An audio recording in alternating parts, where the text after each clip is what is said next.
unidad 1, de los clásicos, ¿no? Nosotros, digamos, cuando estamos dando ahora los clásicos, hay un presupuesto del cual partimos, que es que ustedes ya tuvieron un primer acercamiento en introducción a la teoría social. Entonces, la manera en que nosotros lo damos es a manera, digamos, de recuperación de esos contenidos, de eso que ya ustedes vieron de alguna manera, ¿sí? En todo caso, para recordar y terminar de sistematizar un contenido que ustedes ya vieron, pero que es fundamental para entender el derrotero que va a tener la teoría social posterior a los clásicos, ¿sí? Bien, si querés, Jenny, empezamos a compartir el PowerPoint que preparé para la ocasión.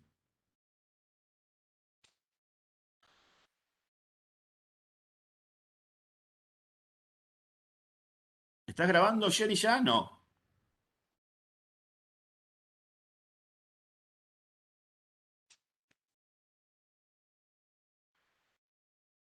Em,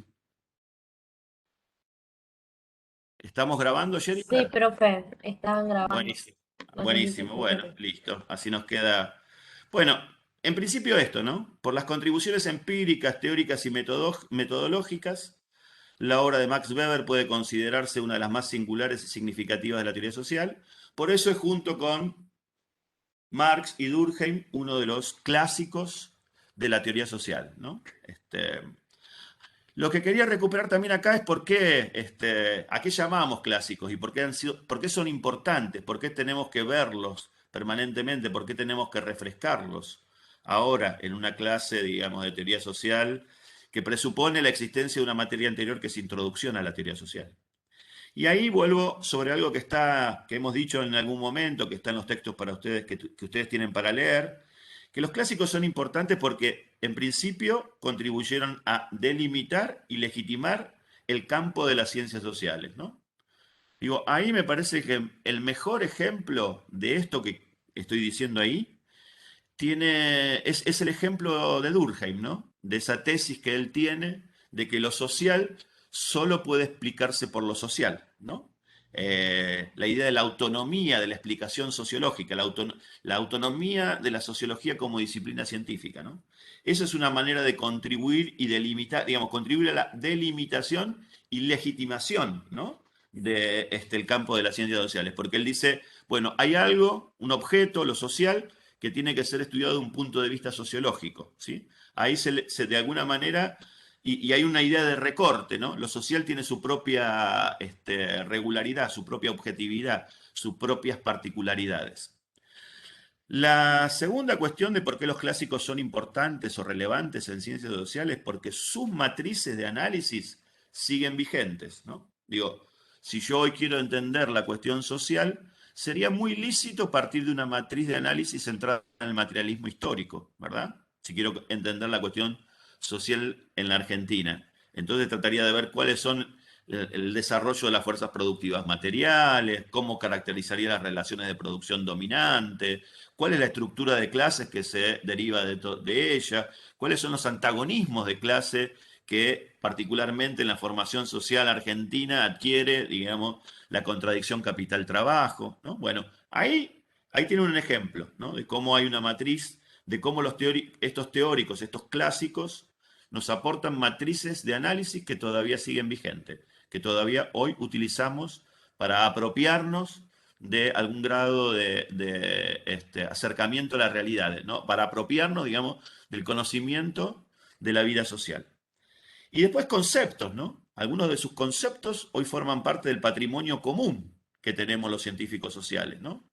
Estaba pensando, ustedes tienen este año, en segundo, teoría del Estado, ¿no? ¿Verdad? No sé si la están cursando, pero seguramente se van a topar con que un núcleo, digamos, una manera de definir el Estado es la que nos legó Max Weber, ¿no? Hay una definición que seguramente es de la cual, que forma parte del patrimonio común de todos los teóricos, de todos los investigadores sociales hoy, ¿no? La idea de definir al Estado como aquella comunidad que al interior del territorio ha logrado monopolizar con éxito la violencia legítima, ¿no? Bueno, también los clásicos son clásicos porque algunos de sus conceptos forman parte del ADN hoy de las ciencias sociales contemporáneas, ¿no? Bien, pasemos a la otra, Jennifer. A ver si puedo pasarla yo. Bien, algunos datos biográficos de Weber, importante tener en cuenta. Él nace en 1864 en Erfurt, Alemania. Es de una familia de clase media. Hay un elemento de la vida familiar que hay que destacarlo porque va a tener mucha importancia en su desarrollo profesional, ¿no? e intelectual, que es que su familia, había fuertes tensiones en su familia, ¿no? Parece que había una fuerte polarización entre sus padres, ¿no? El padre era protestante, liberal, no, católico, perdón. La madre era protestante, muy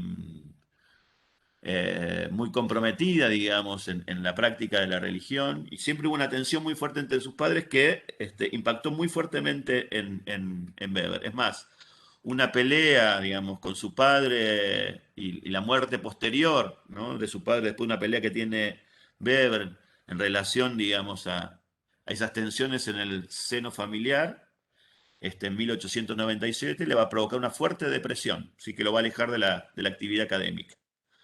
Estudia Derecho en Heidelberg y en Berlín, obtiene un doctorado, en principio en Derecho, pero después poco a poco sus preocupaciones se van desplazando hacia la historia económica, hacia la economía, hacia la religión y los estudios sociales, ¿no? En 1903 participa, eso es importante porque mucha de su obra aparece ahí, funda la revista Archivos para la Investigación y la Política Social, junto con Bernard Sombart, y en 1914-1918, durante la Primera Guerra Mundial, participa como administrador, digamos, de un hospital de campaña.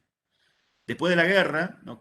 Después lo vamos a ver, que termina con la derrota de Alemania, digamos, la derrota de Alemania implica el hundimiento, digamos, del sistema autocrático, la caída, digamos, de un régimen autoritario que se había consolidado en Alemania en el último cuarto del siglo XIX, ¿sí? Y aparece la posibilidad de crear una república más de orientación liberal.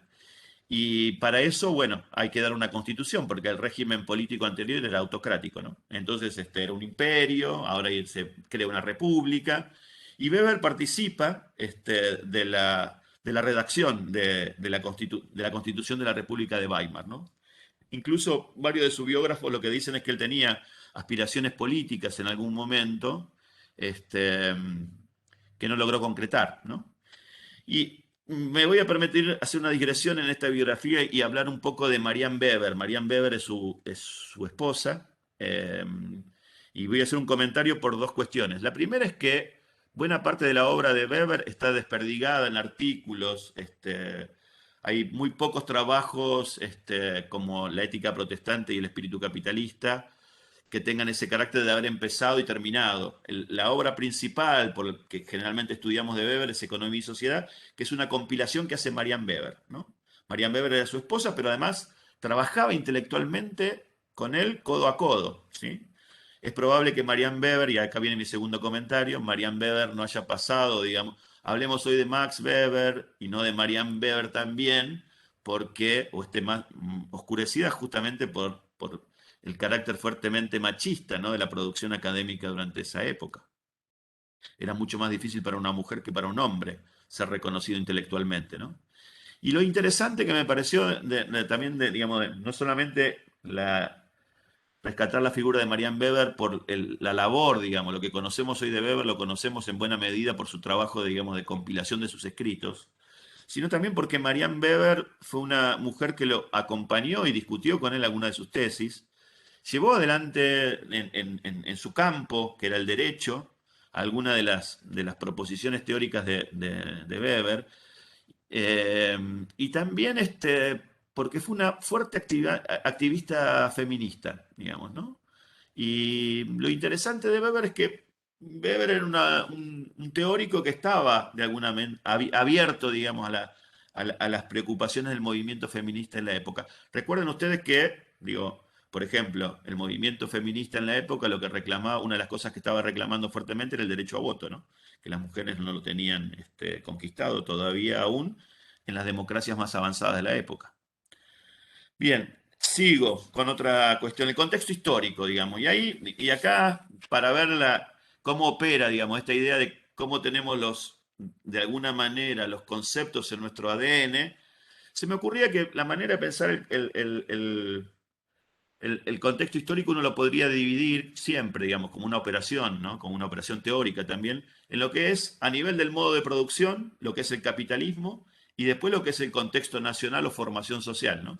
Que es un poco lo que, digo, es una de las derivaciones del análisis marxista, ¿no? Bueno, a nivel del modo de producción del capitalismo, ¿qué estaba ocurriendo? ¿Qué ocurría en el momento en que escribía Weber? Primero, declinación del capitalismo competitivo, ¿no? Y la aparición de un capitalismo monopólico. ¿Esto qué significa? Un fuerte proceso de centralización y concentración del capital y la constitución de grandes empresas cartelizadas, en algunos casos, o carteles de empresas, ¿sí?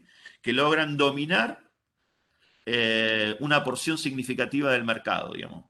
Eh, de hecho, ya no será un capitalismo en el que compiten unidades productivas pequeñas, sino un capitalismo fuertemente monopolizado y con la competencia de empresas, de grandes empresas, ¿no?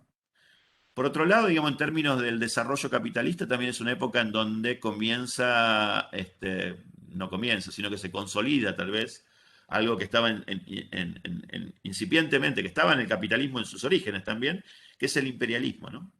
La consolidación de la revolución industrial durante el siglo XIX llevó a que muchas potencias industriales trataran de encontrar y de asegurarse mercados para la para la exportación de sus bienes manufacturados, pero también fuentes de materias primas, ¿no?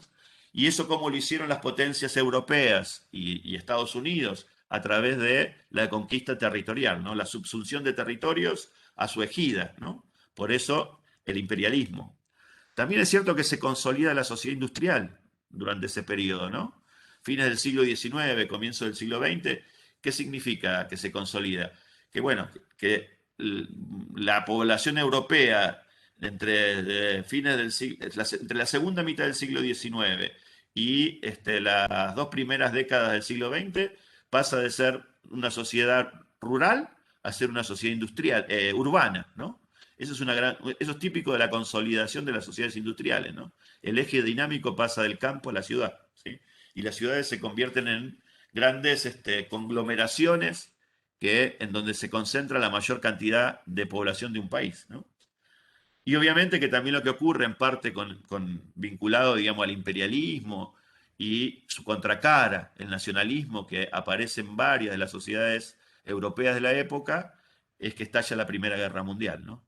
La Primera Guerra Mundial es una verdadera carnicería, porque es la primera vez en que se pone en marcha, en el marco de un conflicto bélico, toda la potencia industrial, ¿no? Son guerras industriales ya esto, con armamento fuertemente mecanizado, con gran capacidad, digamos, de daño, ¿no? Y de hecho provoca una matanza impresionante en Europa y en el resto del mundo, ¿no? En el contexto alemán, ¿qué pasa en Alemania, digamos, a nivel de la formación social alemana? Eh, Alemania atraviesa, perdón, el momento en que Weber consolida su trabajo intelectual, ¿no?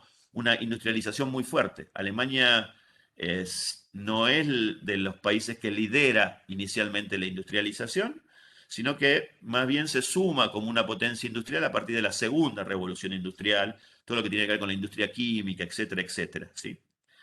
Y hay una característica que ese desarrollo industrial se hace en Alemania sin que venga acompañado de la constitución de instituciones políticas liberales, ¿no?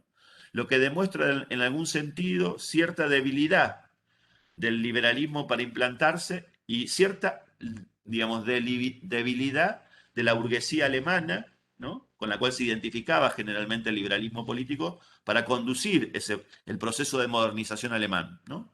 Más bien, el proceso de modernización alemán fue conducido por la aristocracia terrateniente, dándole un marco claramente autoritario, ¿no? Obviamente que otro elemento importante del contexto alemán es la guerra y la derrota, ¿no?, de Alemania en la guerra. Y Weber, como les dije antes, participa de la redacción de la Constitución de la República de Weimar, ¿sí? Que es una república que va a estar atravesada muy fuertemente por la polarización social, ¿no? Este, el proletariado ya está consolidado, las organizaciones del proletariado son muy fuertes en Alemania, los sindicatos y el Partido Socialista, ¿no? Y otras expresiones socialistas también. ¿Mm? Y bueno, y el clima que se da en el que se constituye la República de Weimar es un clima de fuerte polarización social, ¿no? Es más, una de las preocupaciones de Weber va a ser justamente la debilidad del liberalismo en Alemania y la imposibilidad de crear un sistema representativo que contenga las masas, ¿no? Porque ese era también un elemento nuevo del horizonte social y político en el que escribe Weber, ¿no? La aparición de las masas, ¿no? Las masas dieron lugar en su momento a la Revolución Rusa, ¿no? En 1917, de la cual es contemporáneo también Weber, ¿no? Y obviamente que tuvo un influjo determinante en el clima intelectual de la época, ¿no? Ahora voy a otro punto que es muy importante que avancemos, que tiene que ver con la atmósfera intelectual en la cual se formó el pensamiento de Weber, ¿no? Esa atmósfera intelectual va a tener una influencia determinante en la formación de su teoría, digamos, en la formación de su matriz de análisis, en la formación de su perspectiva analítica. Y ahí, ¿cuál es, digamos, el rasgo distintivo de esa atmósfera intelectual? Yo diría que a diferencia de Francia, ¿no? Ustedes vieron con Christian, ya vieron Marx y estuvieron viendo Durkheim. Habrán visto que Durkheim en realidad sigue muy de cerca un poco la formulación de Comte, positivista, digamos, ¿no? Eh, Más bien, ¿en qué sentido sigue esa formulación? En la que Durkheim de alguna manera cree que el modelo de ciencia sobre el al cual debe apuntar la sociología que le está formulando no tiene diferencias con las ciencias naturales, ¿no? Más bien hay la idea de la unicidad de la ciencia, ¿no? Y la identificación de que dirigidos a objetos diferentes, la sociología es tan ciencia como el resto de las ciencias naturales, ¿no? E imita ese modelo de construcción de conocimiento. En el caso alemán, en la sociedad alemana, lo que dominaba era al contrario, ¿no? En lugar de la identificación entre ciencias de la naturaleza y las ciencias sociales, lo que predominaba en el horizonte alemán, en el horizonte intelectual alemán, en el ambiente académico alemán, en la filosofía alemana, en la epistemología alemana, era la idea de cierta distinción entre las ciencias de la naturaleza y las ciencias del espíritu, ¿no? Cuando hablamos de ciencias del espíritu es cercano a lo que nosotros definimos como ciencias sociales, ¿no? Y ahí hubo tres filósofos que tuvieron mucha importancia en la formación del pensamiento de Weber. El primero es William Dilthey, ¿no? Y ahí la idea es, ¿qué proponía Dilthey? Que las ciencias naturales y las ciencias del espíritu se diferenciaban por el objeto y el método, ¿no? Sobre todo, digamos, partiendo del objeto. La naturaleza distinta del objeto iba a tener repercusiones en el método, ¿no? En el caso de las ciencias naturales, el objeto es el mundo externo, ¿no? El mundo físico, algo que no está dentro nuestro, ¿no? Y que por lo tanto puede explicarse en términos de causa y efecto, ¿no? En cambio, las ciencias del espíritu tienen por objetivo eh, de conocimiento, la experiencia subjetiva de cómo los hombres vivencian el mundo, la vivencia del mundo, ¿no? Y esa vivencia es claramente subjetiva, ¿sí? Y ahí entonces no importa tanto pensar estos fenómenos en términos, digamos, lo del mundo de las ciencias del espíritu, en términos de causa y efecto, sino que hay que comprender esa experiencia subjetiva, ¿no? Más bien, mientras que por el otro, digamos, en la ciencia de la naturaleza, orientadas al mundo externo, lo que prima es digamos, un método de conocimiento asociado, digamos, a la relación causa-efecto. Acá la idea es que en el caso de la ciencia del espíritu, que tienen por objeto la experiencia, ¿no? Cómo los hombres experimentamos el mundo, la idea es que ahí lo que hay que orientarse es más bien por una hermenéutica, ¿no? Digamos, por un acercamiento más empático, ¿no? Y ahí es la comprensión, ¿no? Comprender, no en términos de causa y efecto, sino en términos de la experiencia vivida del hombre, de ese mundo que es el mundo social. El otro filósofo que va a influir mucho en Weber es Windelband, ¿sí? Y ahí lo que plantea Windelband es que las ciencias se diferencian por el fin cognoscitivo que tienen. Algunas se orientan a la búsqueda de regularidades, ¿no? En el mundo natural, digamos claramente, el mundo natural claramente está gobernado por ciertas regularidades, ¿no? Por ejemplo, digo, la ley de gravedad. La ley de gravedad es una regularidad. ¿Por qué es una regularidad? Porque ocurrió en el pasado, cuando un hombre prehistórico soltaba una piedra, se caía, era atraída por la Tierra. Si yo hoy suelto una piedra, que sea más pesada que el aire, digamos, ¿no? Que tenga más, va a ser atraída por la Tierra también. Eso es con independencia del tiempo. Pero si yo lo hago en la pampa húmeda o en la cordillera, también la piedra va a ser atraída por la Tierra, ¿no? Esa es una regularidad que va más allá del tiempo y el lugar. Entonces se pueden crear leyes universales. A eso se refiere con la idea de regularidad, ¿sí? Y hay ciencias que su fin cognoscitivo es estudiar las singularidades. Esas serían las ciencias ideográficas para Windelband, ¿sí? Y un ejemplo de eso sería la historia, ¿no? ¿Por qué? Porque la historia se dirige al conocimiento de fenómenos singulares, únicos e irrepetibles, ¿se entiende? Entonces, mientras... Esto no es que para Windelband las ciencias de la naturaleza eran nomotéticas y las sociales ideográficas, sino que de alguna manera las ciencias del espíritu se orientaban más hacia el fin cognoscitivo en términos de singularidades, porque los fenómenos humanos son fenómenos históricos, ¿sí? Por lo tanto son singulares, ¿no? Y el último autor del que toma algunas cosas es de Ricard, ¿no? Para Ricard, básicamente, lo típico del mundo natural es que no hay valor, ¿no? Las cosas ocurren y no dependen no me suscitan una valoración, ¿sí? Ahora, el mundo de la cultura, el mundo de la política, el mundo social, sí nos acercamos a través de las perspectivas de valor, ¿no? Porque siempre estamos juzgando si algo es bueno o malo, ¿no? Entonces, una de las características de las ciencias del espíritu es que tienen que lidiar con las cuestiones de valor, ¿sí? Cosa que no ocurriría con las ciencias de la naturaleza. Veamos ahora cómo sigue esto en Weber, digamos, ¿no? Y digo, hay una cosa que me olvidé, ahora que me doy cuenta, en el PowerPoint, pero que es importante antes de empezar en esto, ¿no? ¿Cuáles son las dos preocupaciones que tiene Weber? Weber tiene dos grandes preocupaciones. La primera es establecer, o tres les voy a proponer. La primera tiene que ver con establecer lo que él va a llamar, digamos, la sociología comprensiva de la acción social, ¿sí? O sea, una primera preocupación es fundar y fundamentar determinada matriz de análisis de lo social, que él llama sociología comprensiva, ¿sí? Segunda preocupación está vinculada con las consecuencias negativas de la modernidad, ¿no? Digo, más allá de que Marx sea, digamos, un autor anticapitalista, él oculta el futuro con cierto optimismo, ¿no? Porque, ¿qué está qué está al fin de la historia en Marx? La llegada del comunismo, una sociedad sin clases, sin explotación y sin dominación, ¿no? Vamos a llegar a un momento en que la emancipación humana se va a realizar. La visión beberiana no tiene esa mirada positiva, ¿no?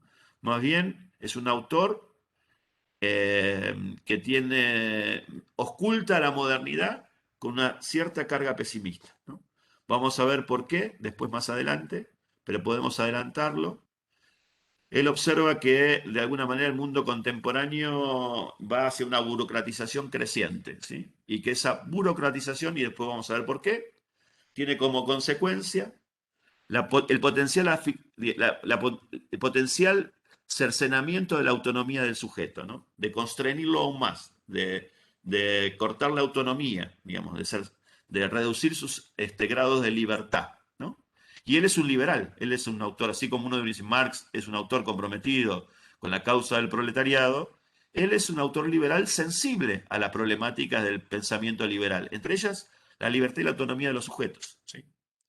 Bien, y la tercera, yo diría que la tercera es poner en práctica esa matriz de análisis a través de investigaciones empíricas concretas, ¿no? Sobre algunas religiones, por ejemplo, y su vinculación a determinadas maneras de llevar adelante la vida práctica y la actividad económica, por ejemplo, ¿no? Bien, voy a empezar con la sociología comprensiva, digamos, como cuestión problemática, ¿no? Como le vamos a dedicar más que nada, porque nos interesa recuperarlo de ahí. Al final vamos a hablar un poco sobre la segunda preocupación, ¿no? Las consecuencias negativas de la modernidad. Ahora voy a hablar más bien de la sociología comprensiva, ¿sí? Eh, Algunos presupuestos, digamos, ¿no? De la perspectiva analítica de Weber. La primera cuestión, y muy importante, porque eso va a tener significación incluso en términos metodológicos. La idea de que los fenómenos sociales son multideterminados, ¿no? No hay una determinación, no hay un, digo, y acá voy de nuevo a compararlo con Marx, ¿no? Mientras que en Marx hay un fundamento último al cual remitir la explicación de lo social, que son las relaciones sociales de producción, ¿sí? Y el desarrollo de las fuerzas productivas materiales. Si hay un principio, digamos, eh, permanente de explicación de lo social, remitiéndolo a las condiciones materiales de existencia, en eso no hay en Weber. En Weber va a decir que los fenómenos sociales son multideterminados. No hay una determinación principal en última instancia, como la que nos plantea Marx respecto a las relaciones sociales de producción y el desarrollo de las fuerzas productivas materiales. No hay Don un punto de Julio, partido. Sí, como estaba compartiendo pantalla, no había leído el chat y sí. hay varias preguntas. Ah, Y bueno. la que resume más o menos es que no entienden si Weber tomó estos autores o discute con ellos. Es un poco poder retomar No, esas no, no. ideas. A ver, no, no. Justamente, digo, a diferencia, Durkheim, de alguna manera, plantea que hay cierta identidad entre las ciencias naturales y las ciencias sociales. La atmósfera en la que se forma Weber, lo que nos plantea es que hay una distinción entre ciencias de la naturaleza y las ciencias del espíritu o las ciencias sociales. Los autores que mencioné anteriormente son antecedentes que Weber toma, ¿sí? Weber toma y los reformula. En realidad se asienta en varias cosas de lo que dicen estos autores. Después, ahora cuando continuamos, van a ver las influencias de estos autores en la formulación del análisis weberiano, digamos, ¿no? Eh, y había una pregunta más puntual, lo de Dilthey. A ver, eh, el mundo externo, ¿no? Es un mundo objetivo que está fuera de nosotros. ¿Estamos de acuerdo? Eh, entonces yo lo puedo estudiar objetivamente y eso implica que lo puedo reducir a causa y efecto, ¿sí? El objetivo de la ciencia del espíritu para Dilthey no es el mundo externo, sino es cómo el hombre experimenta el mundo.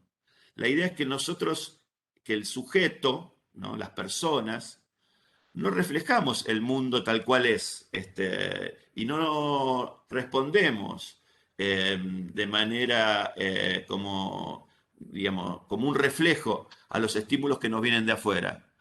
Nuestra acción está mediada por las valoraciones, por lo que sentimos, por los significados, los sentidos. Eso constituye la experiencia subjetiva del mundo, ¿sí? A lo que deben dedicar las ciencias sociales, las ciencias del espíritu, es fundamentalmente a cómo el hombre experimenta el mundo, ¿sí? A cómo lo internaliza a partir de sus valores, creencias, ¿sí? Por eso el objeto de las ciencias del espíritu para Dilthey es completamente diferente al de las ciencias de la naturaleza. Mientras que en la ciencia de la naturaleza uno podría explicarlo en términos de causa y efecto, acá lo que hay que tratar es, a través de algo que tiene que ver con la empatía, comprender, ¿no? Comprender subjetivamente la experiencia del otro, ¿sí? Por eso la idea hay que comprar, después vamos a ver cómo eso se formula en Weber, pero Weber va a decir, bueno, hay que comprender el sentido, ¿no?, de la acción social. Eso lo vamos a ver un poquito más adelante en la próxima, cuando desarrolle la propuesta de la sociología comprensiva. Digo, ¿se entendió eso?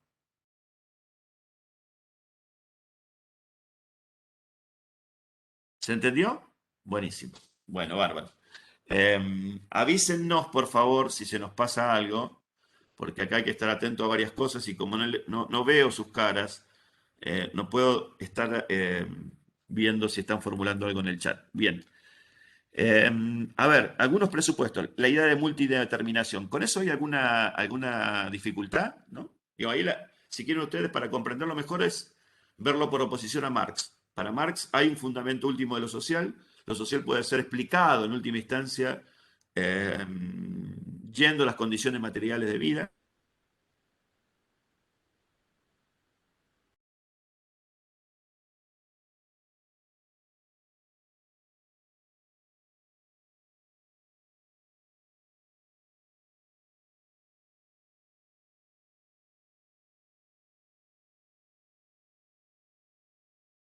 Profe, Hola, profe. creo que se te cortó, o no sé si a mí no. Pensé que era yo que tengo más o menos Mm, funcionando un poco el wifi, pero me parece que es Julio. sí, se le trabó, pues se le trabó la cara también. A ver. Ahí está. ¿Viste? Perdón, se cortó. Sí, ahí estás. Se cortó. ¿Ahora nos escuchás?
Ahí me estoy comunicando con el profesor a ver cómo lo podemos resolver, ¿sí? Un minutito.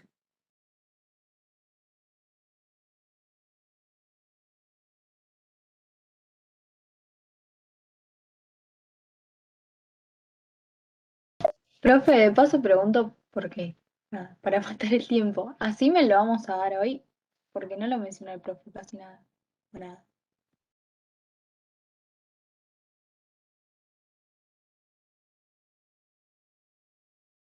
Estás Eso muteada, mismo. profe.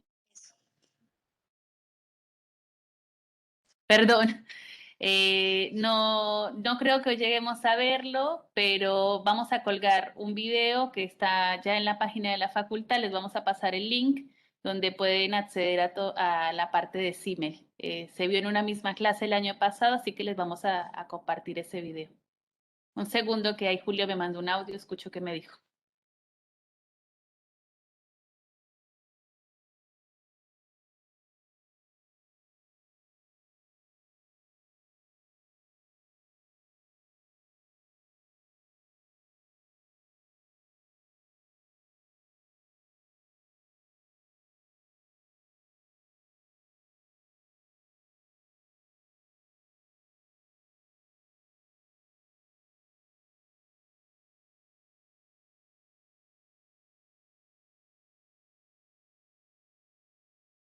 Guada, no, todavía no la subimos, ni bien terminemos la clase, subimos la bibliografía, así que entre hoy en la noche y mañana a la mañana va a estar en el aula, tanto el video como la bibliografía.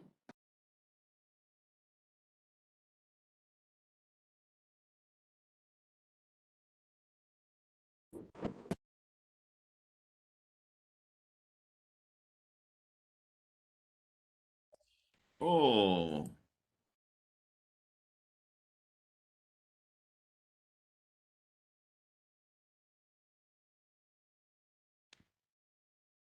bueno, he vuelto. He renacido como el ave fénix.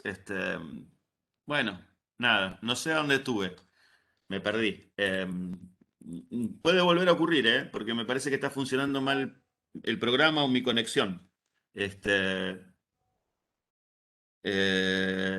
bien. Estábamos en lo de la multideterminación. Bien, lo que decía Bueno, se me perdió el chat, ¿eh? Ah, que explique de nuevo eso. A ver si me entienden. No es muy difícil de entender. A ver, ¿se entiende que en Marx hay digamos, digamos, un fundamento último de lo social? ¿Se entiende que él reconstruye ¿De dónde parte para explicar Marx lo social? Parte siempre, y esa es la idea de materialismo histórico, de las condiciones materiales de existencia, las relaciones sociales de producción. Esa es la propuesta de la matriz de análisis marxista. ¿Estamos de acuerdo? El marxismo siempre nos orienta inicialmente para explicar cualquier fenómeno social hacia eso, porque eso es lo determinante, ¿no?, de la vida social, lo condicionante, lo que condiciona al resto de la vida social, ¿no?, las condiciones materiales de existencia. En Weber no hay ningún espacio de estos privilegiado. No se puede explicar lo social remitiéndolo a las relaciones sociales de producción, porque hay otros factores que también intervienen. Lo político, lo cultural. Es más bien, y acá adelanto algo que es una conclusión, ¿no?, que uno puede hacer de su propuesta. Más bien él tiende a plantearnos en sus análisis la importancia de los factores superestructurales en todo caso, ¿no? No los estructurales, como diría Marx, no las condiciones materiales de existencia como estructura, sino más bien los elementos superestructurales. La tesis principal de él es que hay una afinidad histórica entre el desarrollo del protestantismo y el capitalismo, ¿no? Después lo vamos a explicar, si no me quedo sin voz antes, ¿sí? Pero es una en donde, digamos, la explicación es distinta. No explica el capitalismo por el desarrollo de las relaciones sociales de producción y el avance de las fuerzas productivas materiales.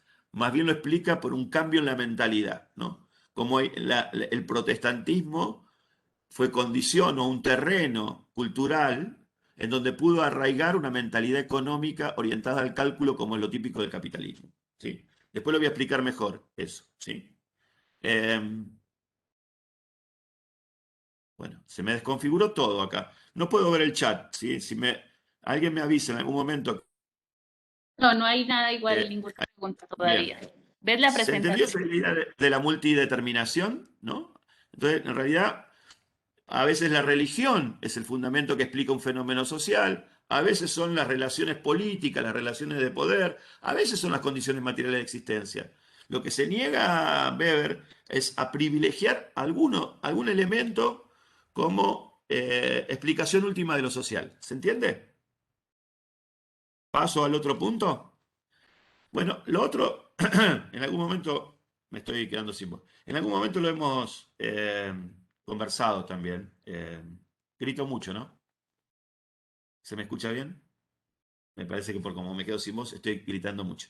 Bien, la idea de juicios de valor y juicios de hecho, digamos. ¿Por qué es importante tenerlo presente esto? Porque digo, si los fenómenos son multideterminados, ¿no? Si un fenómeno histórico particular, ¿no?, tiene múltiples determinaciones, tiene múltiples causas, ¿sí? ¿Cómo hago para explicarlo, digamos? Si las causas son infinitas. Ningún investigador podría, de alguna manera, agotar todos los determinantes que actúan en un fenómeno, ¿sí? O que están, digamos, en la base de un fenómeno determinado, ¿no? Entonces, bueno, ¿cómo investigarlo? Y ahí Weber lo que dice es que la selección, ¿no?, de un posible, digamos, una posible causa, depende de la valoración, depende de los juicios del valor de lo que es para él, lo que es significativo para el investigador, ¿no? Como les dije antes, qué sé yo, por ahí para alguien que es marxista, va a intentar asociar determinado fenómeno a las condiciones materiales de existencia. Lo que diría Weber es que eso es lícito, ¿sí? Pero eso es una de las posibles causas de un fenómeno. Otro investigador distinto podría estar analizando otro plano, digamos, de la vida social como determinante en un fenómeno histórico específico, ¿sí? Entonces ahí, ¿qué dice Weber? Que seleccionamos de alguna manera, en la selección de la causa, cuando yo quiero investigar una causa de un fenómeno determinado, lo que voy a estar es eligiendo en función de lo que para mí es significativo, ¿sí? Y entonces en la selección de la probable causa, ahí intervienen los juicios de valor, ¿no? En la exploración de las posibles causas, yo selecciono de las múltiples variables que pueden estar interviniendo en un fenómeno, elijo alguna. Y esa elección depende de lo que para mí es significativo. Entonces es una elección subjetiva. Y entonces ahí están entrando los juicios de valor. ¿Se entiende eso? ¿Dónde quedan suspendidos los juicios de valor? Cuando estudio, digamos, e investigo la conexión entre aquello que me parece a mí que es significativo, la variable que digamos, por mi formación, por cómo entiendo las cosas, por toda mi trayectoria, elijo como significativa, cuando explico, cuando trato de buscar la conexión, ahí tengo que someterme a los juicios de hecho, es decir, a las conexiones verdaderas, reales, empíricamente demostradas, ¿sí? Entonces, en la selección del problema a investigar y las posibles variables que voy a explorar, ahí se trata de un fenómeno de imputación, dice él, ¿no?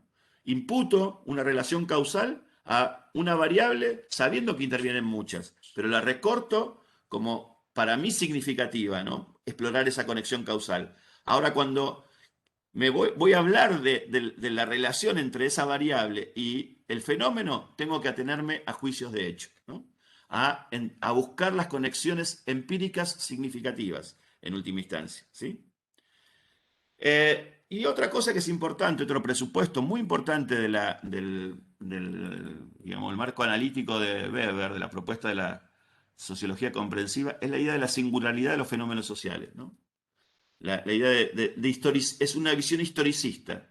Los fenómenos sociales no le importa tanto la regularidad como la singularidad, ¿se entiende?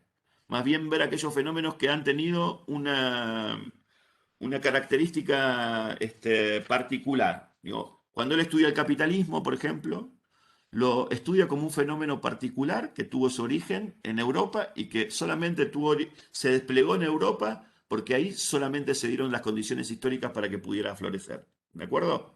Por eso la idea de historicismo, singularidad. Un café o un mate para la que está haciendo bostezando. Te convido uno, pero está frío el mío. Bueno, sigo, digo. Estas cuestiones hay que tenerlas presentes para comprender la mirada, digamos, teórica de Weber. Y ahí me voy a detener un poco en el tema de cómo define, digamos, la acción social, ¿no? Y él dice, ahí tienen ustedes cómo define la sociología, ¿no? Como ciencia que pretende entender, interpretándola, la acción social para de esa manera explicarla causalmente en su desarrollo y efectos, ¿no? Digo, quédense con esa primera cuestión, ¿no? No está primero la explicación causal. La puedo interpretar para después explicarla causalmente, ¿no? La interpretación no es una relación, digamos, de causa-efecto, ¿no? La interpretación tiene que ver justamente con eso de poder desentrañar los sentidos de una acción. Más del lado, digamos, de lo que decíamos en ese debate de la reconstrucción de la experiencia vivida, digamos, ¿no? De cómo viven, significan, le dan sentido al mundo social los sujetos. Y define acción también, ¿no? ¿Qué es acción? La acción es una conducta humana, siempre que el sujeto o los sujetos de la acción enlacen un sentido subjetivo, ¿no? Voy a dar un ejemplo de esto, de esa... A ver, yo respiro. Esa es una acción que produce mi cuerpo, ¿sí? Pero no es una acción en términos weberianos, ¿no?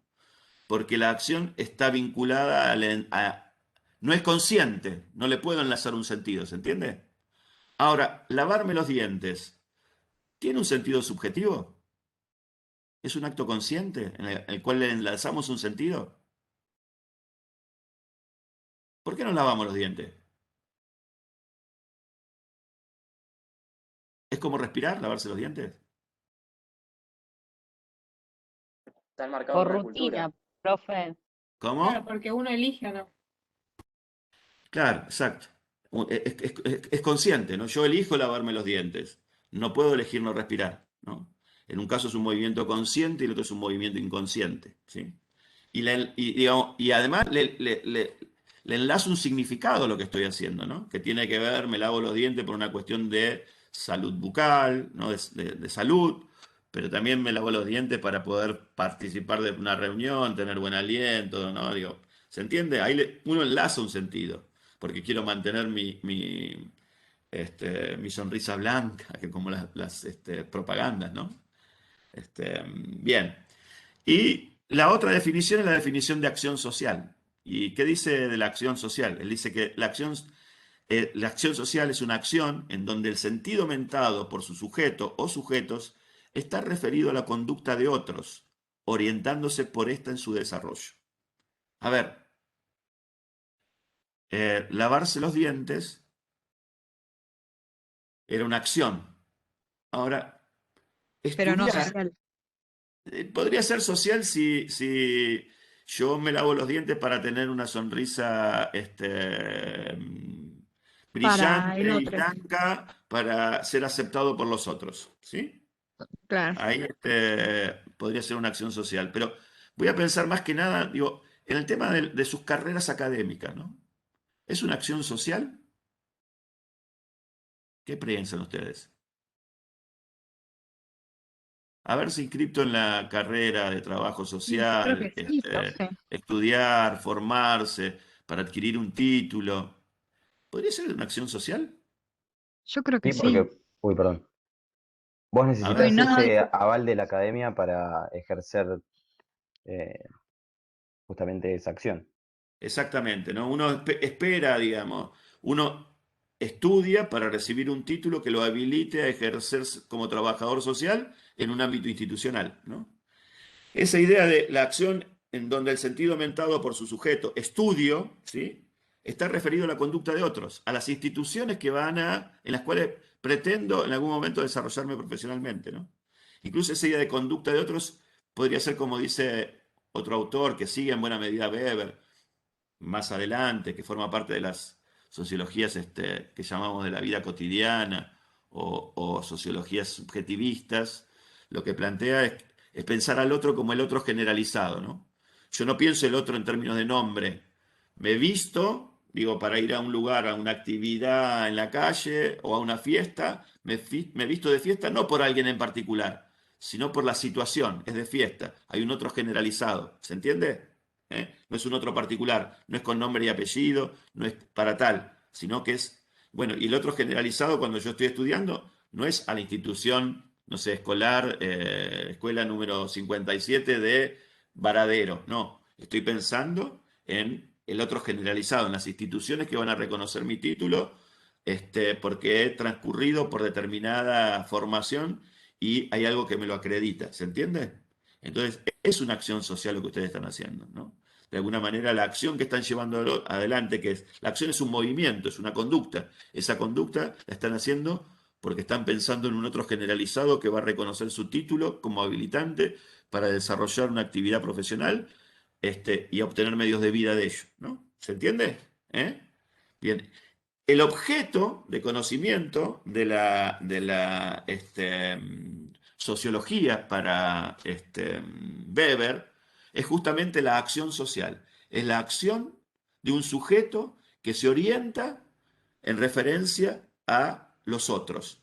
Y acá permítanme marcarles, porque este es un parteaguas, digamos, ¿no? Nosotros con Marx y con Weber, perdón, con Marx y con Durkheim, ¿qué teníamos? ¿Cuál era el objeto, digamos, de la teoría social para estos autores? las relaciones sociales de producción o el hecho social, ¿no? Algo que era supraindividual, que estaba más allá de la voluntad del individuo, ¿no? ¿Se entiende? Algo que habitaba, digamos, en el colectivo. ¿La perspectiva weberiana es así o de otra manera? En función de lo que les expliqué hasta ahora. No, pasamos de los objetos sociales, de lo supraindividual, al análisis de la acción, ¿no? Y ahí está un primer gran aporte. Weber es el primer teórico reconocido como tal por los científicos sociales de haber contribuido sistemáticamente a una perspectiva de análisis sociológico centrada en la acción, centrada en el sujeto, ¿sí? Porque fíjense ustedes que lo que intenta explicar es el sentido, ¿no? La interpretación, es desentrañar los sentidos. Ahora bien, sigamos con otra cosa. Sigamos con el otro. ¿Me entendieron hasta acá? ¿No? Digo, ¿qué hay que retener de acá? Digo, hasta acá de importante que me parece a mí. Bueno, un clima intelectual que orientaba la teoría social a pensar en lugar de la identidad entre ciencias naturales y ciencias sociales, una atmósfera cultural que lo que marcaba era la diferencia, ¿no?, entre las ciencias naturales y las ciencias del espíritu o las ciencias sociales, sea por objeto o por método, ¿sí?, o por la cuestión del valor, o por el fin cognoscitivo, ¿no? Y la otra cuestión es esta idea de pensar que el análisis social no se debe orientar a entender los objetos sociales, ¿no?, sino más bien orientarse a comprender la acción, a comprender el sujeto, ¿sí? Perdón, Julio, acá los compañeros estuvieron generando. Guada presentó dos ejemplos, una que era cuando alguien estaba corriendo y venían otros y se corría para dejar pasar, y luego puso algo que por ahí está bueno poderlo pensar juntos, es vos te depilás porque vos querés, no, perdón, esto fue lo que le dijo Robert, como que te depilas por la presión social. Ay, se me fue el chat. Claro, Acción social es que me tengo que depilar por otros, es lo que manifestó Guada en el sí, chat. sí, esa es la idea, pero siempre, digamos, ¿qué es importante en el análisis weberiano? Es cierta autonomía del sujeto, ¿no? Los otros están, pero lo importante es cómo yo los significo a los otros, ¿no? Y el sentido que le doy a los otros. Que necesito aprobación de los otros es real. Ahora, no todo el mundo internaliza eso y lleva adelante su conducta de esa manera. Sí, siempre hay una referencia a otros, ¿sí? ¿Se entiende lo que quiero decir con eso? Digo, sí, el ejemplo de la depilación tiene que ver con eso.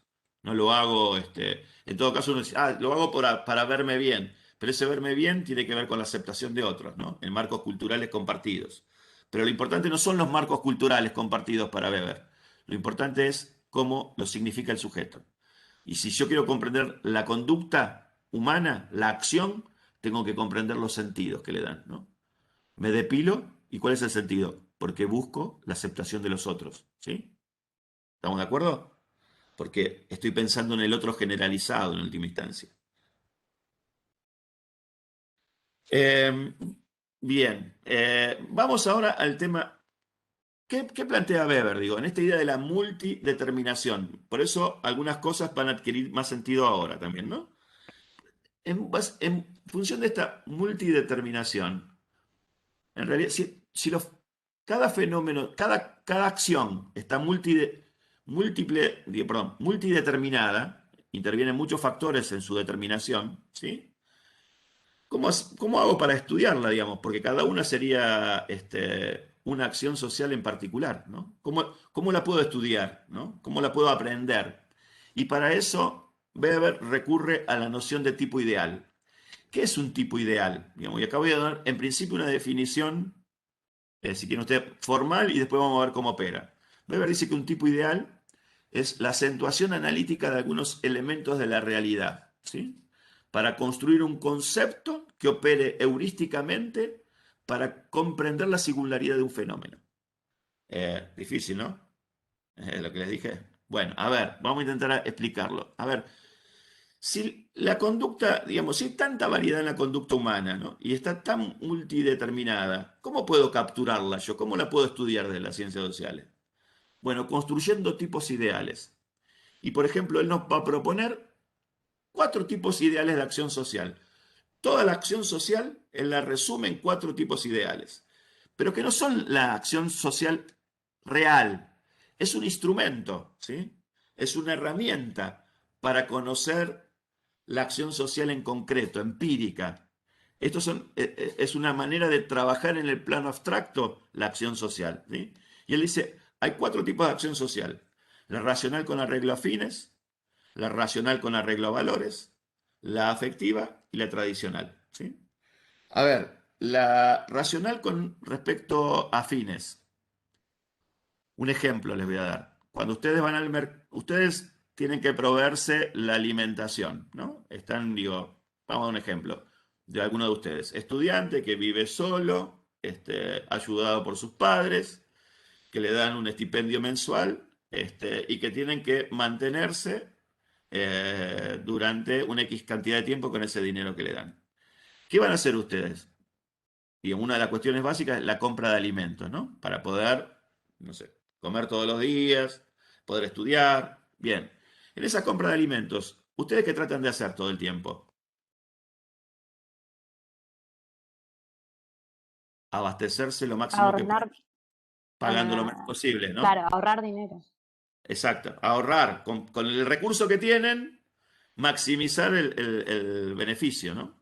Bueno, eso es una acción racional con arreglo a fines.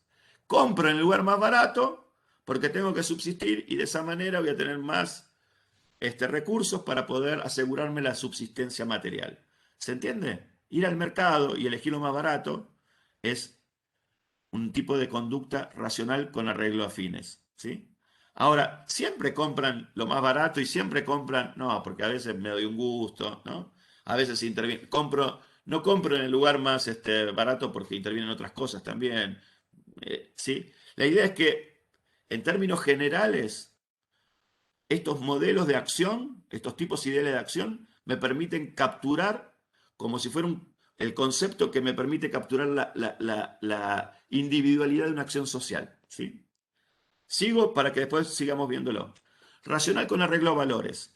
Un ejemplo de acción racional con arreglo a valores es cuando uno participa de una, no sé, de la misa, ¿no? De la comunión, ¿no?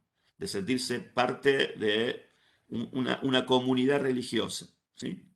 Ahí no hay una racionalidad uno no busca algo en particular, no busca un fin, ¿sí?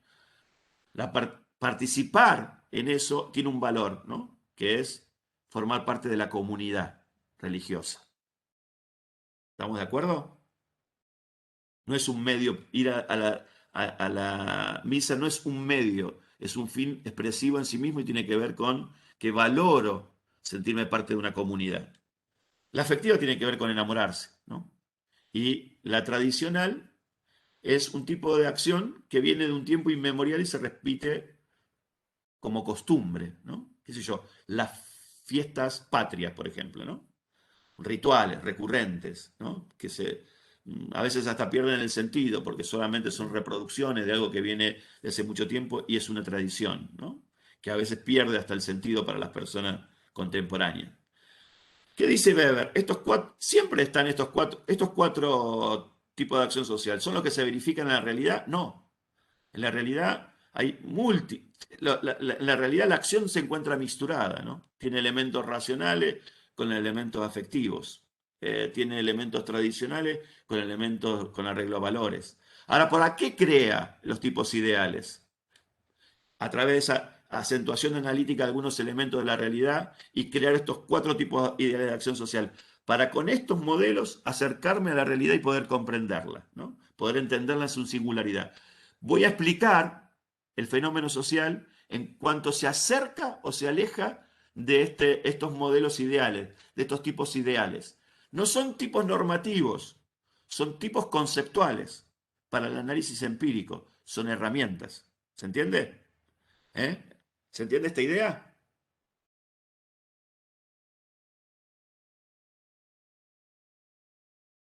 Bueno, acá Sí, dice... sí, profe. Genial. ¿cómo? ¿Se Sí, entendió profe, se eso? entiende. Bien, perfecto. Después va a quedar un poco más clara cuando avancemos con algunas otras cosas. Pero bien, cuatro tipos. Toda la acción social es tipificada por él en construcción en términos de tipos ideales en estos cuatro: racional con arreglo a fines, racional con arreglo a valores, afectivo y tradicional, ¿no? Y recuerden ustedes, son construcciones analíticas, son construcciones conceptuales, son herramientas con las cuales me acerco a comprender un tipo de conducta para poder entenderla en su singularidad, para poder capturarla, ¿sí? Y el concepto de acción lo lleva al concepto de relación social, ¿no? ¿Y qué es una relación social? Es una conducta plural, que significa que hay más de un actor, ¿no? Es de varios, ¿sí? Que está recíprocamente referida, orientándose por esa reciprocidad, ¿no? Por ejemplo, yo estoy llevando adelante una acción social cuando estoy hablando frente a esta máquina, aunque parezca algo absolutamente mecánico e instrumental, digamos, ¿no? Estoy llevando adelante una acción social. ¿Por qué? Porque yo estoy ahora explicando un autor teniendo en mente a ustedes, ¿no? Va direccionado a ustedes, a el segundo año de la carrera de trabajo social en la Facultad de Trabajo Social. Ahora, ustedes también están haciendo una acción social porque me están escuchando a mí, ¿no? Su conducta, su observación, digo, yo los miro y están mirando la cámara. ¿Por qué están mirando la cámara? Bueno, están mirando en función de que esa conducta está referida a mí, ¿no? ¿Cuándo hay una relación social? Cuando recíprocamente nos referimos la conducta unos a otros, ¿no? Yo hablo para ustedes y ustedes me escuchan a mí, ¿verdad? Estamos interactuando. Ahora hay una relación social porque nuestros sentidos subjetivos se entrelazan. ¿Se entiende? ¿Se entiende eso? ¿Sí? Bien. Sí, profe, se Sí, entiende. bien. Digamos, para Weber, lo importante, igual el concepto nuclear, es el concepto de acción social. El de relación es un nivel mayor de complejidad, pero siempre, recuerden ustedes, partir del análisis subjetivo, ¿no? De la acción social. Sigamos con el otro. Voy a tomar un mate frío porque me estoy quedando sin... Sigamos. A ver, una manera de ver estos tipos ideales y tipos de acción en un análisis más, si quieren ustedes, más detallado de alguna esfera de la vida social, es su propuesta de los tipos de dominación legítima, ¿no? Él dice que, a ver, hay una cuestión que es importante de marcar, que uno de los ámbitos de mayor impacto de la teoría weberiana es en la sociología política, en la teoría política, ¿no? Tiene desde un enfoque sociológico, él va a explicar los fenómenos políticos, ¿no? Y por ejemplo, una de las cosas en las que se adentra son los tipos de dominación legítima y que son una manera de ejemplificar este concepto de relación social y la importancia que tienen los sentidos que los sujetos dan en la vida social, ¿no? Que le dan a los objetos y a los otros en la vida social. A ver, por ejemplo, dominación tradicional. ¿Qué dice? A ver, una relación de dominación, para Weber, tiene tres cuestiones que son fundamentales.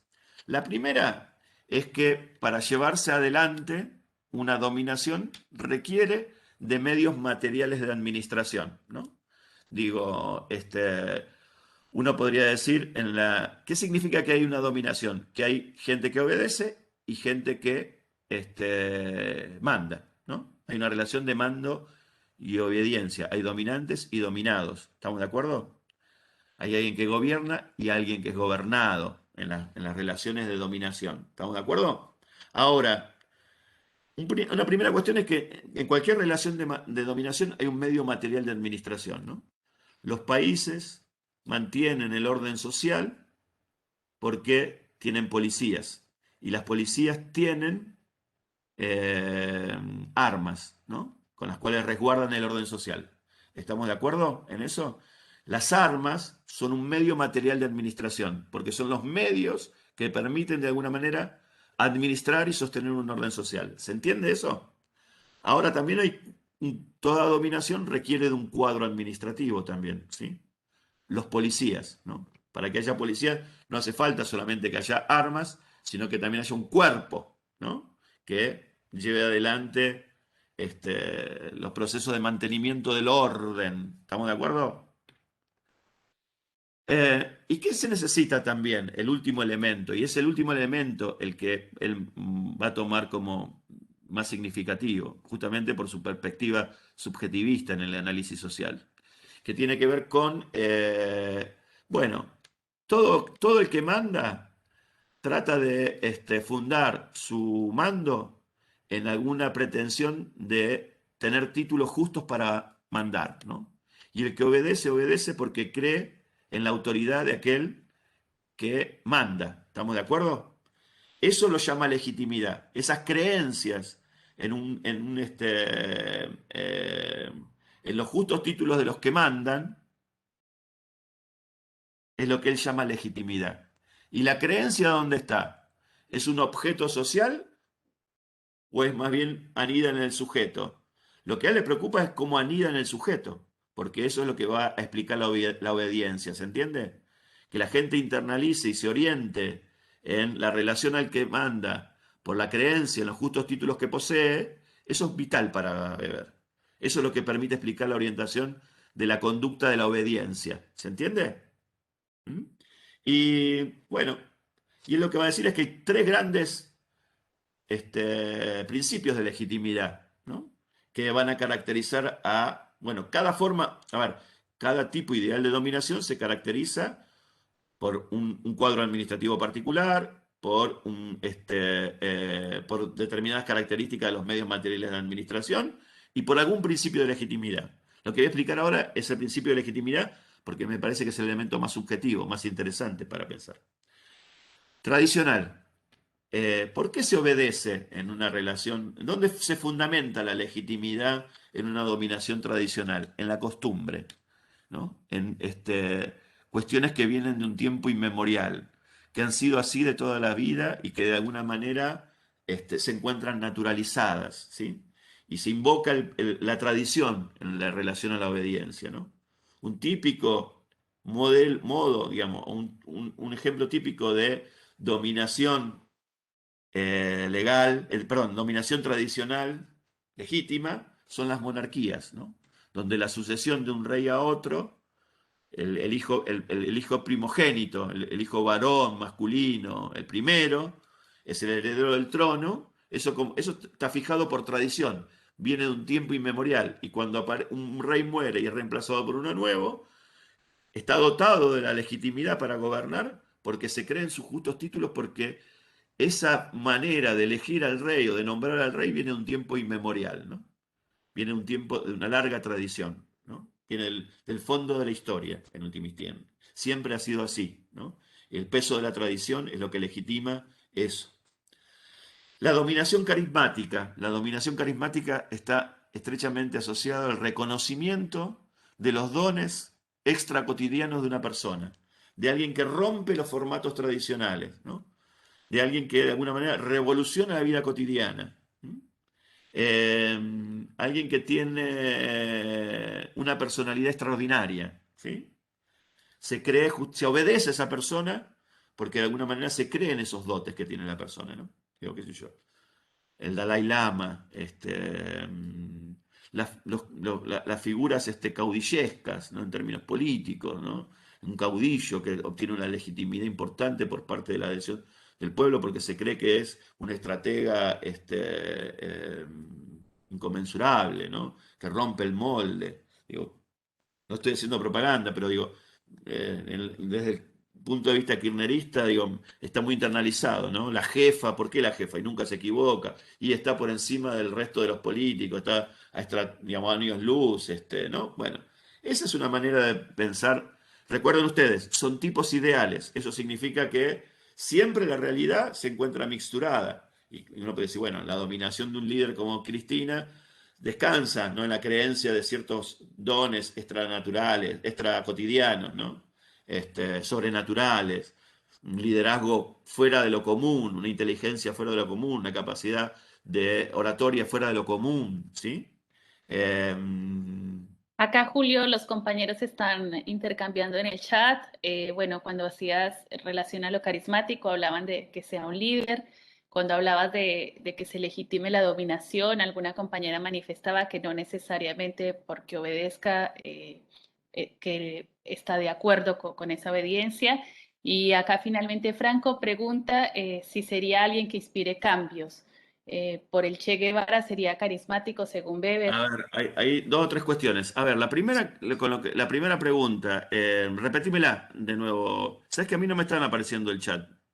No las veo. Está como congelado el chat. ¿Cómo era la pregunta? La primera, si se obedecía solamente en términos de Dice, cuando legitimidad. obedezco no Él- necesariamente tengo que estar de acuerdo, no, decía la compañera.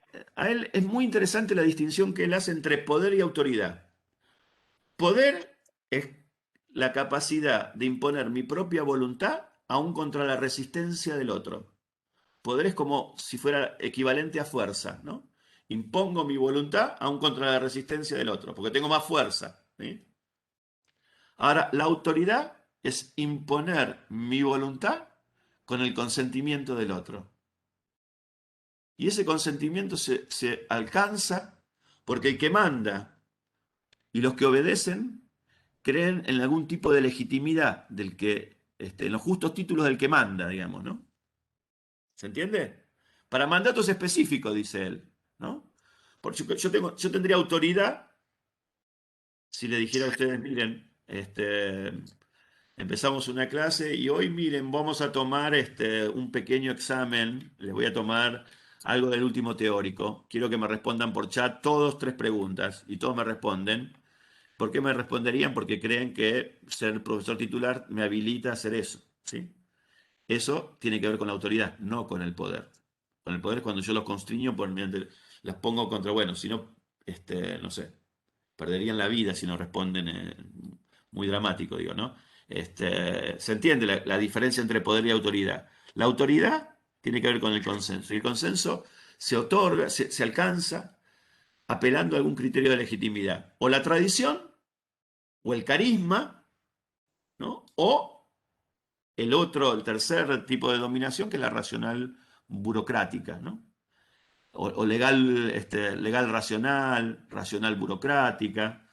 Y esto también es como nos abre un espacio para seguir dialogando sobre la segunda preocupación en algún momento de Weber, ¿no? La racional burocrática es que uno obedece al que detenta el mando, ¿sí?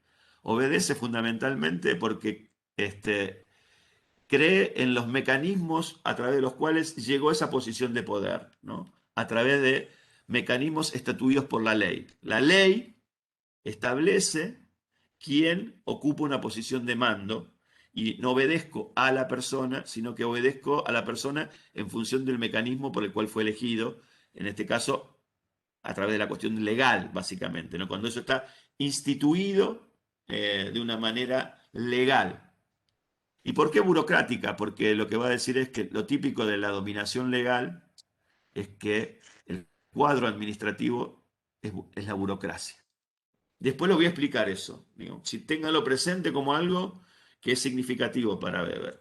Pero vuelvo con los tipos ideales de dominación y lo que quería plantearles. Es un ejemplo, ¿por qué son importantes los tipos de dominación? ¿O por qué me importan a mí en este marco de la teoría social?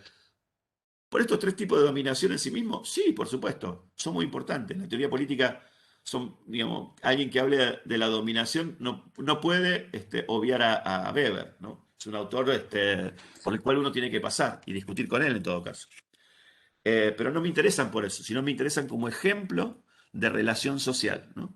De cómo los sentidos se encuentran construidos intersubjetivamente, cómo la obediencia y el mandato se refieren mutuamente, ¿sí? Y en términos subjetivos, ¿no? En términos y cómo, digo, y piensen ustedes, de los tres elementos que les decía yo que conforman una dominación: cuadro administrativo, medios materiales de administración, lo central y lo más significativo para caracterizar a cada uno es el tipo de legitimidad al cual recurre, al sentido subjetivo que moviliza. De ahí que Weber sea considerado un autor subjetivista, ¿no? Porque lo que le interesa son los sentidos que los sujetos le dan a la acción, ¿no? Y en este caso, cómo se entrelazan en una relación social. ¿Estamos de acuerdo? ¿Eso está claro? Acá Bueno, otra compañera, o sea, Era Franco el que decía. No, decía que si vos le pedías las 3 consignas, ella iba a hacer caso porque necesitaba aprobar la cursada. Sí, es una forma de dominación, ¿no? La racionalización instrumental. Y después pensar que Weber, en realidad, ese es su aporte metodológico para pensar la sociedad, para comprender la realidad, pero no necesariamente la contiene, ¿no? Esa última pregunta no la entiendo. No. ¿Es una reflexión tuya, Jennifer, o una pregunta de alguien? No, que decían los chicos que preguntaba que si podría ser que si vos hacías 3 consignas, que ellos te iban a hacer caso porque necesitaban aprobar la cursada. Dice, ¿sería poder eso? Y en parte eso es poder, ¿no? Piensen ustedes, vuelvo a decir esto, la idea de los conceptos en Weber son claros, distintos, en el plano teórico, en el plano conceptual. Cuando doy este ejemplo, digamos, cuando yo estoy, digamos, les digo, no, respóndame por chat 3 preguntas porque le voy a tomar una evaluación. Puede ser poder, obviamente, porque tengo el poder de imponer mi voluntad porque soy el que determina la nota, pero también porque creen que yo tengo el justo título para hacer eso porque soy el profesor titular, ¿no? Y claramente sería una dominación racional en ese caso, ¿no? Porque soy profesor titular después de haber sido seleccionado en un concurso docente, ¿no? Y por mostrar ciertos antecedentes para poder hacerlo. Entonces, en realidad, no es en términos de mi carisma. Ahora, la cuestión carismática, ¿aparece en un profesor? Sí, en la docencia aparece, ¿no? Ustedes se sienten más atraídos por alguien, digo, en términos, hay profesores que les gustan más que otros. Algunos tienen más carisma que otros para poder dar clase. Elementos que lo distinguen de otros, ¿cierto? Con maneras de hablar. Bueno, obviamente. Por eso esta idea de que son claramente distintos en el plano teórico, en el plano analítico, en el marco conceptual. Pero en realidad, las formas de, digamos, la dominación real, concreta, tiene elementos mixturados, ¿no? Yo digo, cuando hablábamos de Cristina Kirchner como un modelo de liderazgo carismático, bueno, pero en realidad no es tan así, porque también se acataron algunas de sus decisiones y porque, digamos, fue presidenta de la nación elegida a través de un mecanismo legalmente instituido, ¿no? Haber ganado las elecciones, ¿se entiende? ¿Sí? Pregunta una Siempre esto, compañera por qué se le considera un autor subjetivista. porque lo que trata de desentrañar, lo que explica, digamos, tanto epistemológicamente como, piensen ustedes, siempre para pensar en un autor, ustedes háganse 2 preguntas, epistemológicamente y ontológicamente, digamos, ¿no? En términos ontológicos, ¿qué es lo significativo? ¿Cómo se construye lo social? No por relaciones supraindividuales, sino por la acción subjetiva. ¿Dónde mira él? ¿Mira las instituciones? No, mira la acción. ¿Mira el orden? No, mira la acción. Ver la acción central, digamos, adoptar el punto de vista de la acción para explicar el mundo social es que me centro básicamente en los sujetos. Si además a eso lo que digo le sumo que lo importante para explicar la acción social son los sentidos, ¿sí? Los sentidos que el sujeto, el sentido que el sujeto le enlaza a la conducta, eso es claramente subjetivista. Porque para poder comprenderlo tengo que entender los motivos del sujeto, ¿sí? Son los motivos lo que llevan al sujeto a determinada conducta, que es lo que tiene que explicar la sociología. La conducta referido a otros, ¿no? No es la conducta me lavo los dientes para la salud, me lavo los dientes para otros. Eso es lo que tiene que explicar la sociología, ¿no? Una acción en la cual la persona le enlaza un sentido y en ese sentido está referido a otros. Por eso es subjetivista, porque tiene que desentrañar los sentidos de la acción, ¿no? Y es más, no solamente es objetivista, sino que también es historicista, por esto que les decía en términos de la singularidad de los fenómenos sociales son históricos, ¿no? Esto significa que tienen cierta singularidad, determinadas por las coordenadas de tiempo y lugar. Eh,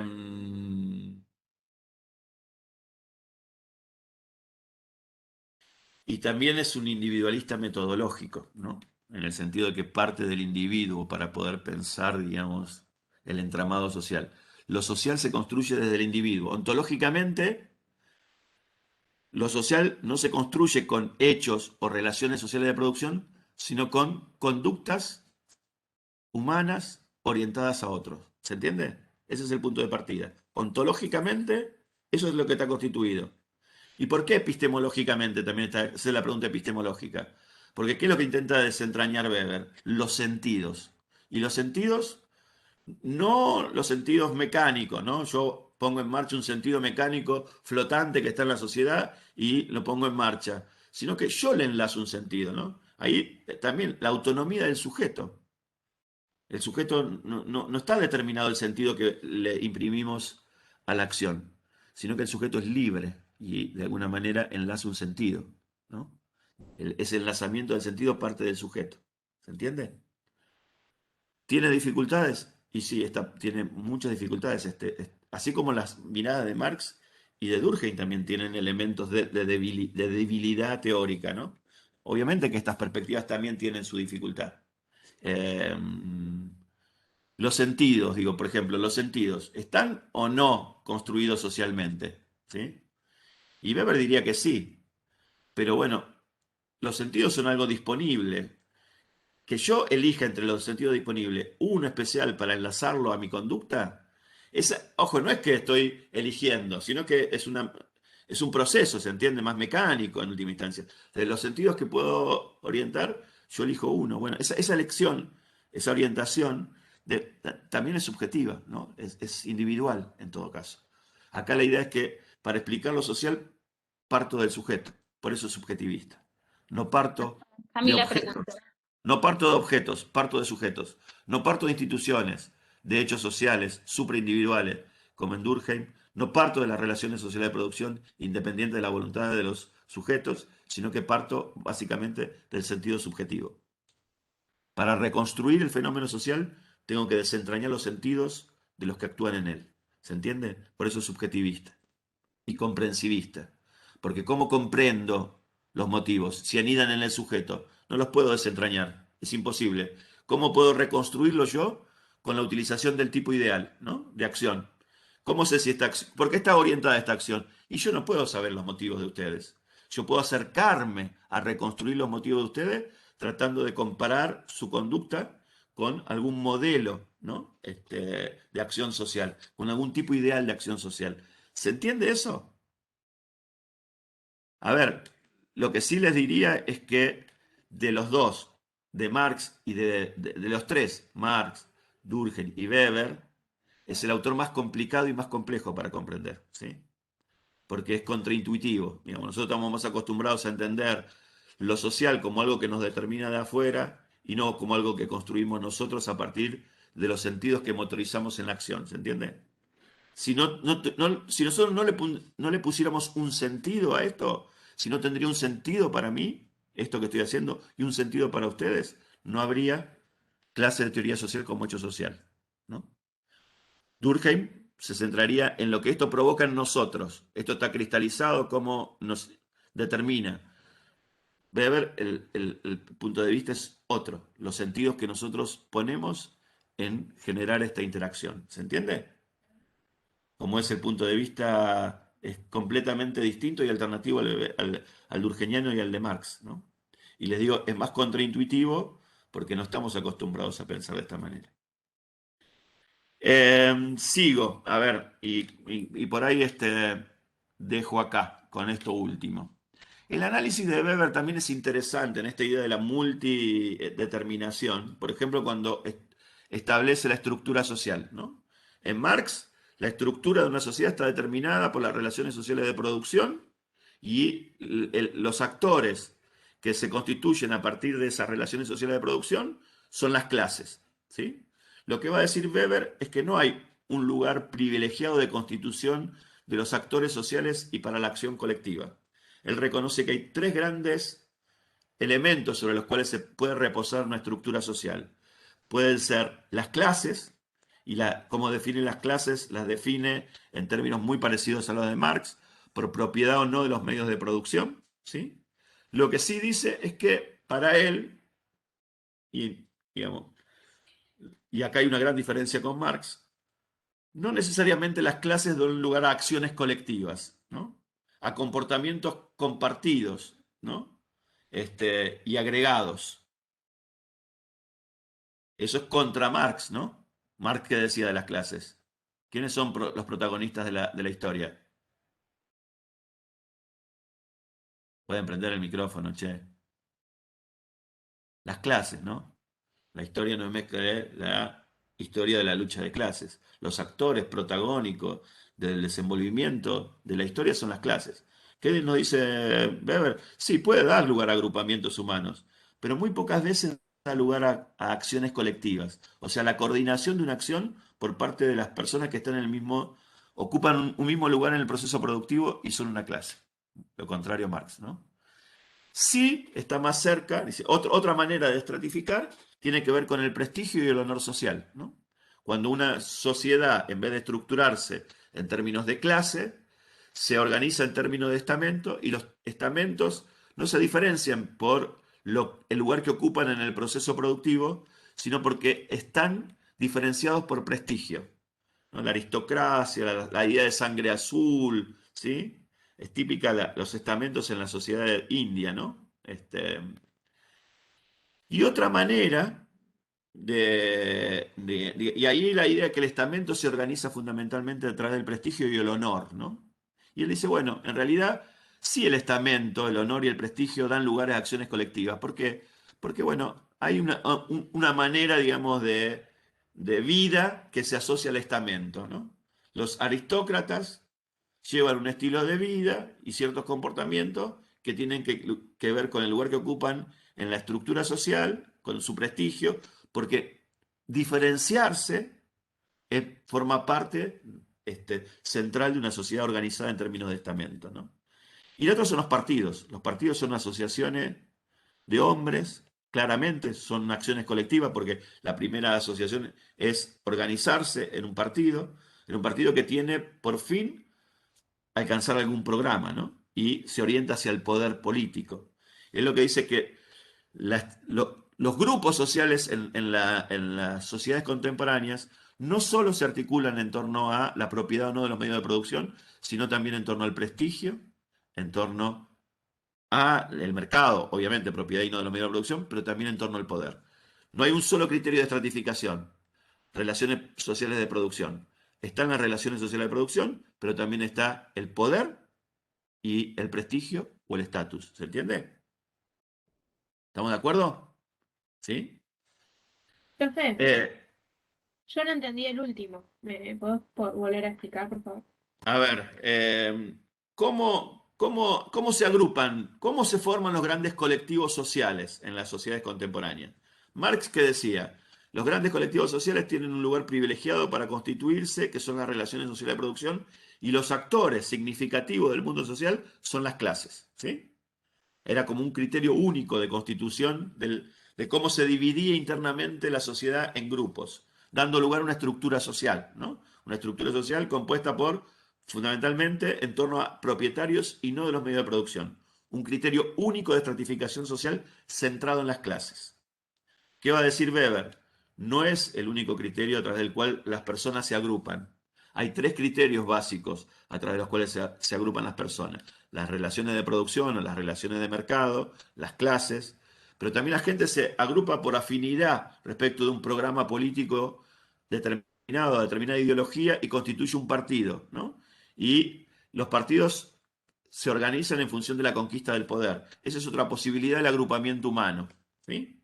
Y la otra tiene que ver con los estamentos, como la diferenciación entre distintos grupos humanos a veces no pasa por el lugar que se ocupa en el proceso productivo, sino por el lugar que se ocupa en la estructura social en función del prestigio, ¿no? Obviamente que siempre lo mismo, digo, ¿no? Estos son maneras ideales, analíticas, abstractas, conceptuales, para entender la división del poder en la comunidad, la división, digamos, de grupos sociales en la comunidad, en la vida social, pero que siempre a veces están mixturadas, ¿no? Digo, la aristocracia, digamos, la aristocracia también es una clase, en parte, vinculada generalmente a la propiedad de la tierra, ¿sí? Y también a veces se organiza en partidos políticos, ¿no? Ahora, no necesariamente. Lo que la hace de aristocracia no es la propiedad privada de los medios de vida, ni el poder que detenta, sino un estilo de vida que lo diferencia del resto de los grupos sociales. Entonces, los criterios para estratificar y entender los agrupamientos humanos en una sociedad no solamente son las relaciones sociales de producción, sino también el poder y el prestigio. ¿Se entiende? ¿Sí? Sí, buenísimo, gracias. Bueno, sigo un poquito más. Bueno, dejemos acá. A ver, son las 8 menos cuarto. Hemos sobrepasado largamente lo que se sugiere para las clases virtuales. Así que, nada, mi intención hoy era terminar Weber. Voy a terminar la clase que viene. La idea que estamos pensando respecto de Simmel, bueno, ahora con esta configuración podemos cambiarlo, pero Simmel, que era el otro autor que yo iba a desarrollar hoy, la idea era que lo pudieran ver también para empezar a utilizar los materiales que venimos copiando, lo que fue la clase de Simmel el año pasado, que es la explicación que nos da Matías Manuele, que es el autor del capítulo de Simmel, de la materia, digamos. Que mejor que lo escuchen a él, que fue el que escribió el texto que ustedes tienen para leer. Entonces, la idea es que ese contenido se acerquen ustedes a través de mirar ese video. Y en todo caso yo lo recupero en la próxima clase. O sea, vean el video de